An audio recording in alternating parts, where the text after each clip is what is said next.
മിഥുൻ ചേരുന്നുണ്ട് കൂടുതൽ വിശദാംശങ്ങളുമായി. മിഥുൻ, ഒരു വിജയപ്രഖ്യാപനം നടത്തിയിരിക്കുന്നു മിലിറ്ററിക്ക്. അത് US മിലിറ്ററിക്കും ഇസ്രായേൽ മിലിറ്ററിക്കും ഇസ്രായേലിനുമൊക്കെ അഭിനന്ദനം നേർന്നുകൊണ്ടുള്ള സംസാരമാണ് ഇപ്പോൾ ട്രംപിന്റെ ഭാഗത്തു നിന്ന് ഉണ്ടായിട്ടുള്ളത്.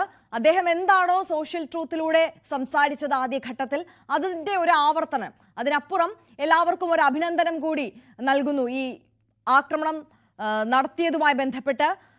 അതിനപ്പുറം കൂടുതലായ കാര്യങ്ങളിലേക്കൊന്നും ട്രംപ് കടന്നിട്ടില്ല എന്നല്ലേ മനസ്സിലാക്കേണ്ടത്?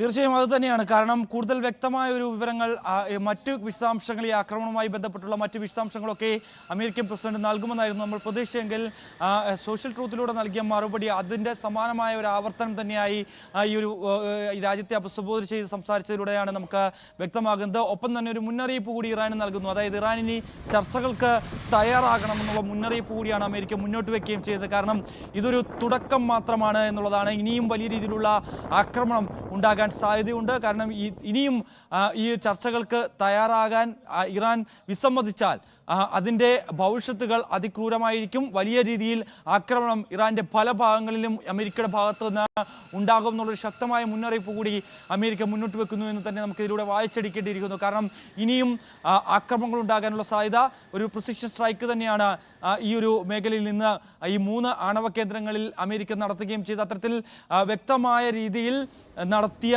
ഒരു ആക്രമണം അത് ഫലം കണ്ടു. ആ ദൗത്യം പൂർണ്ണമായും വിജയിപ്പിക്കാൻ അമേരിക്കൻ മിലിറ്ററിക്ക് സാധിച്ചു.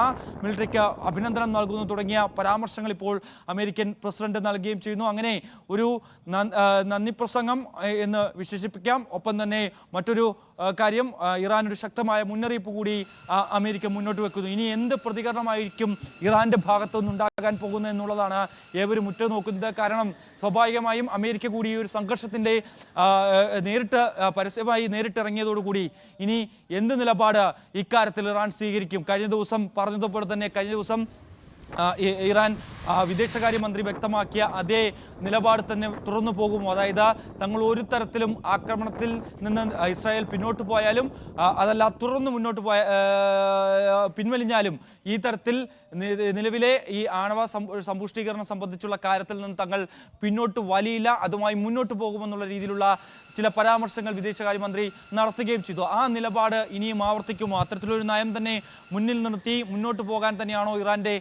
തീരുമാനമെന്നാണ് നമുക്കിനി അറിയേണ്ടത്. ലോകരാജ്യങ്ങളും അത് തന്നെയാണ് പറയുന്നത്. കൂടുതൽ യുദ്ധത്തിലേക്ക് കടക്കുക എന്നതായിരുന്നില്ല തങ്ങളുടെ ലക്ഷ്യം. ഒരു സർജിക്കൽ സ്ട്രൈക്ക്, ഒരു മുന്നറിയിപ്പ് നൽകുക എന്നുള്ളതാണ്. ഇതിനുശേഷം ഇനി സമാധാനം പുലരും എന്നുള്ള ഒരു ആത്മവിശ്വാസം അല്ലെങ്കിൽ ഒരു പ്രഖ്യാപനം കൂടിയാണ് ഇപ്പോൾ നടത്തിയത്, അല്ലേ?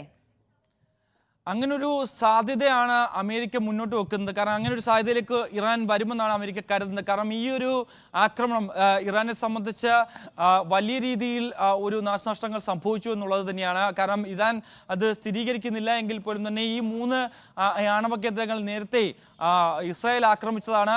അതിന് പിന്നാലെയാണ് ഇപ്പോൾ അമേരിക്കയുടെ ഭാഗത്തു നിന്നുള്ള ആക്രമണം. അതും പ്രത്യേകിച്ച് B-2 ബോംബർ വിമാനങ്ങൾ ഉപയോഗിച്ചുകൊണ്ട്, ഈ ബങ്കർ ബസ്റ്റർ ബോംബുകൾ ഉപയോഗിച്ചുകൊണ്ടുള്ള ആക്രമണം നടത്തിയിരിക്കുന്നത്. അപ്പോൾ അതിൻ്റെയൊക്കെ ഒരു വിനാശം അത് എത്രത്തോളമാണ് എന്നുള്ളത് ലോകരാജ്യങ്ങൾക്ക് അറിയാവുന്നതാണ്. എത്രത്തോളം ആഴത്തിലേക്ക് ഇറങ്ങി ഇതിന് നാശം വിതയ്ക്കാൻ സാധിക്കും, അത്രത്തോളം നാശം വിതയ്ക്കാൻ സാധിക്കുന്ന ബോംബറുകളാണ് അമേരിക്ക ഉപയോഗിക്കുകയും ചെയ്തിരിക്കുന്നത്. അതുകൊണ്ട് തന്നെ ഇവയൊക്കെ ഒരു ഉന്മൂലനം ചെയ്യാൻ അമേരിക്കയ്ക്ക് സാധിച്ചിട്ടുണ്ടോ എന്നുള്ള കാര്യത്തിലൊരു വ്യക്തത വരേണ്ടിയിരിക്കുന്നു. അതോ മറ്റ് നാശനഷ്ടങ്ങളൊന്നും ഇല്ലാത്ത രീതിയിൽ ഒരു മുന്നറിയിപ്പായി മാത്രം ആണോ ഇത്തരത്തിലൊരു ആക്രമണം അമേരിക്ക നടത്തിയെന്നുള്ള തങ്ങളുടെ പക്കൽ മാത്രമേ ഉള്ളൂ, ലോകത്തിൽ തന്നെ തങ്ങളുടെ പക്കൽ മാത്രമേ ഉള്ളൂ എന്നുകൂടി പറയുമ്പോൾ അത് ഇറാനെ ഒന്നുകൂടി ഒരു മുന്നറിയിപ്പ് എന്നുള്ള തലത്തിൽ ഓർമ്മിപ്പിക്കുക കൂടിയാണ്.